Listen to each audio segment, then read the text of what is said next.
Avant de plonger dans cette histoire incroyable, pensez à vous abonner à la chaîne et à activer la cloche. Ici, chaque récit a quelque chose à dire, et vous ne voudrez pas en manquer un seul. La nuit tombait sur Manhattan, peignant les rues de gris et de bleu, et les lumières des buildings scintillaient comme des étoiles tombées sur la ville. Dans un coin sombre d'une ruelle, Emily Johnson, 16 ans à peine, serrait contre elle une couverture trouée. Son estomac criait famine depuis la veille, mais elle refusait de mendier bruyamment. Elle avait appris très tôt que la survie passait par la discrétion et l'intelligence.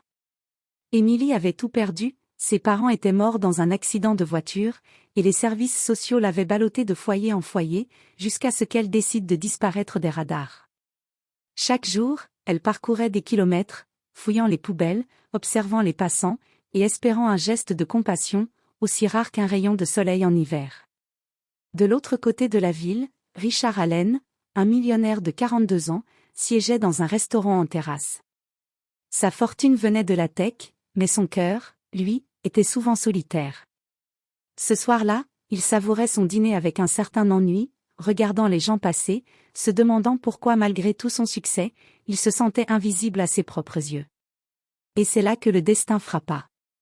Emily, tremblante et affamée, s'avança vers lui et murmura. « Excusez-moi. Puis-je manger vos restes ?»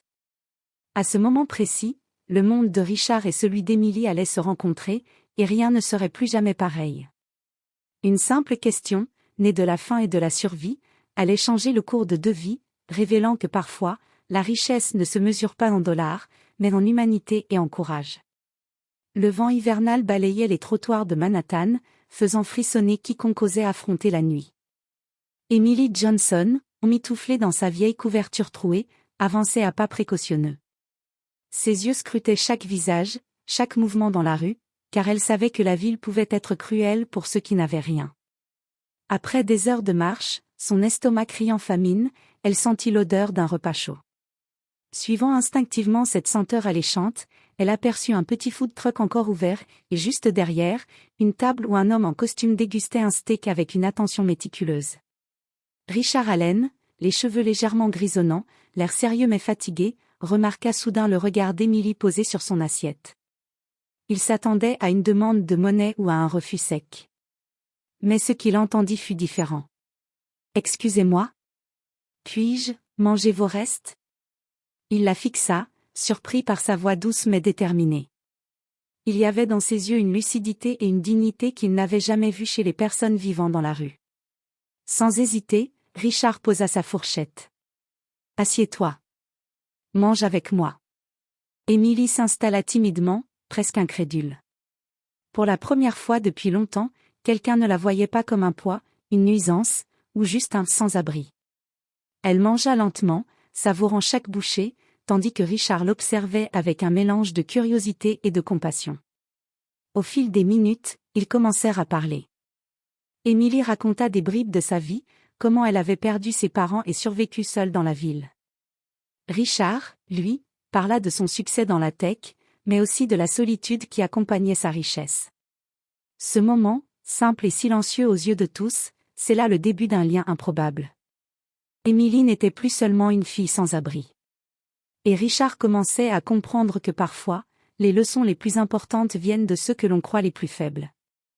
La nuit enveloppait la ville, mais pour la première fois, deux vies solitaires se croisaient, et un changement profond s'annonçait. Le lendemain matin, Emily se réveilla sur un banc du parc, encore sous le choc de sa rencontre avec Richard. Jamais elle n'aurait imaginé qu'un homme comme lui puisse s'intéresser à elle, à sa vie, et même partager son repas.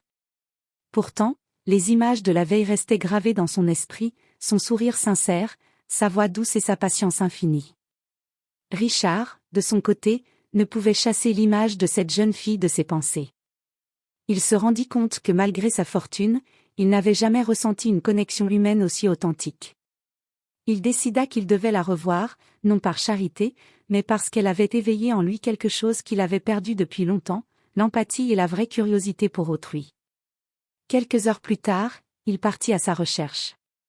Il la trouva en train de fouiller une poubelle derrière un café, mais elle le reconnut aussitôt et esquissa un sourire timide. Richard s'assit près d'elle, et cette fois, il avait préparé quelque chose, un petit sac avec des vêtements chauds et des sandwichs. Émilie, dit-il doucement, je sais que la vie n'a pas été facile pour toi. Mais je veux t'aider, pas pour ce que tu pourrais me donner ou ce que tu es, mais pour ce que tu es vraiment. Émilie sentit ses yeux s'humidifier. Personne ne lui avait jamais parlé ainsi, avec autant de respect et de sincérité. Elle accepta timidement son aide, consciente que ce geste pouvait être un tournant dans sa vie. Richard lui proposa un endroit sûr pour dormir pour la nuit et lui donna de quoi se nourrir. Mais plus que cela, il voulait comprendre ses rêves, ses espoirs, et ses ambitions. Émilie lui parla de son désir de devenir écrivain, de raconter des histoires qui toucheraient le cœur des gens, malgré les obstacles. Au fil des heures, un lien improbable se tissait entre eux, un millionnaire solitaire et une jeune fille sans abri, réunis par le hasard et la compassion. Ce lien allait bientôt les entraîner dans une aventure plus grande qu'eux, où la richesse et la pauvreté ne seraient que des détails face aux véritables valeurs de la vie, l'humanité, la confiance et le courage. Ce jour-là, Émilie comprit qu'il existait encore des personnes capables de voir au-delà des apparences, et Richard réalisa que parfois, les plus grandes leçons viennent de ceux que l'on croit invisibles. Les jours suivants, Émilie s'installa progressivement dans la vie que Richard lui avait offerte. Il avait trouvé un petit appartement pour elle, simple mais propre, et lui avait fourni de quoi manger et s'habiller convenablement. Pour la première fois, Émilie se sentait en sécurité, mais le monde extérieur restait un défi. Un après-midi, Richard décida de l'emmener à son bureau, pensant qu'elle pourrait découvrir un peu de son univers. Émilie, fascinée par les gratte-ciel et l'effervescence de la ville, suivait timidement Richard à travers les couloirs vitrés de sa société. Mais le choc fut brutal. Les collègues de Richard, habitués à la haute société et aux apparences impeccables, observèrent Émilie avec suspicion et mépris. Elle portait encore des traces de sa vie dans la rue, des vêtements simples, un regard méfiant, et une démarche prudente. Une de ses collègues, Vanessa Clark, ne put s'empêcher de lancer. « Richard, qui est cette personne ?» Sa voix était chargée de condescendance. Richard sentit la tension monter mais intervint calmement. « Emily Johnson. Elle est ici pour apprendre, et je vous demanderai de la traiter avec respect. » Malgré ces mots, Emily se sentit mal à l'aise. Le regard des autres la jugeait pour ce qu'elle avait été, et non pour ce qu'elle était. Elle baissa la tête, mais Richard posa une main sur son épaule, silencieusement, pour lui donner courage. Plus tard dans la journée, Émilie fit face à un défi inattendu. On lui demanda de présenter une idée simple à l'équipe lors d'une réunion. Tremblante, elle commença à parler, mais ses mots furent accueillis par des ricanements étouffés. Certains pensaient que sa naïveté la rendait ridicule. Alors qu'elle sentait l'envie de fuir monter, Richard prit la parole. « Écoutez-la. Elle a quelque chose à dire. » Ce simple soutien changea tout. Émilie reprit confiance, exposa son idée avec clarté et sincérité, et à la fin, plusieurs collègues hochèrent la tête, impressionnés malgré eux. Ce fut un moment clé, Émilie comprit que même dans un monde cruel et jugeant, la persévérance et la dignité pouvaient inverser la situation. À la fin de la journée, Richard et Émilie quittèrent le bureau. Sur le chemin du retour, il lui dit : « Ce monde peut être dur, Émilie. Mais n'oublie jamais que ta valeur ne dépend pas des autres, mais de ce que tu crois en toi. » Émilie sourit, le cœur léger mais déterminé. Une épreuve venait de se terminer, et elle avait survécu avec grâce. Mais des défis encore plus grands se préparaient, des épreuves qui testeraient non seulement sa force, mais aussi la profondeur de ce lien improbable. Quelques semaines avaient passé depuis la rencontre d'Émilie et Richard. La jeune fille avait trouvé un rythme stable, elle allait à l'école le jour, écrivait la nuit, et découvrait peu à peu la vie au-delà des rues glaciales qu'elle avait connues. Mais le véritable tournant survint un soir où Richard l'invita à un gala caritatif. Émilie, vêtue pour la première fois d'une robe simple mais élégante, entra dans la salle intimidée.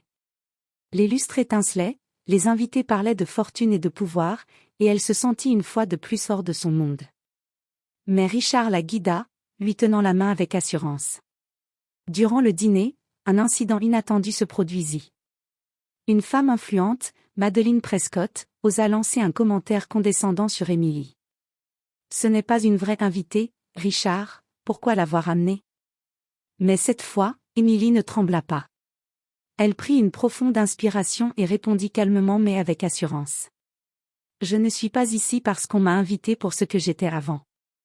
Je suis ici pour ce que je suis devenu grâce à mes choix, mon courage, et les gens qui ont cru en moi.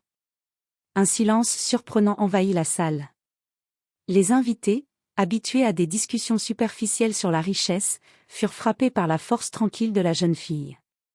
Richard, fier, sentit une émotion profonde l'envahir. Il avait trouvé en Émilie non seulement une protégée, mais une source d'inspiration.